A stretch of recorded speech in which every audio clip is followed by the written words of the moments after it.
Sospitsadong karnaper ug otoridad nagkaengkwentro sa Barangay Binugaw, Davao City. Suspect patay, ani ang report. Dinhi natapos ang ginokdanay sa Barangay Binugaw, Davao City. Tali sakop sa Task Force Davao ug kapulisan sa Toril Police Station kontra usa ka karnaper. Patay ang suspect human nakigpinusilay kini sa otoridad samtang pasibat bitbit ang pick-up nga iyang gikarnap. So na-alarma nami. In fact napay vehicle nga gibabag gani para ma-prevent ang katong karnaper nga mohunong gyud. Pero apparently wala gyud ni diretso siya. Sumala sa tagiya sa pick-up, nakahunong kuno siya sa usa ka kananan sa Toril area.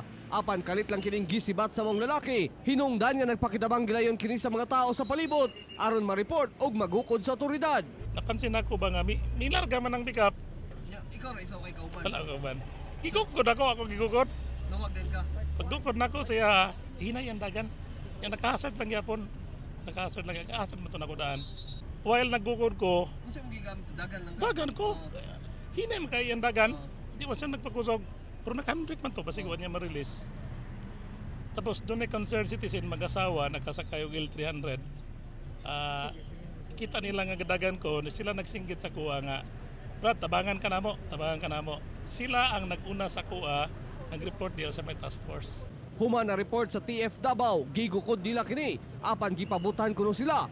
Hinungdan nga ilang gibalsan. Nag-crossfire. So-called gyud siya. So-called oh. So diya na Nagbabag na mo diri kani. oh, nagbabag na niya. Diya gina nahitabo sa atbang gyud sa akong barangay hall. Oo, sa barangay hall.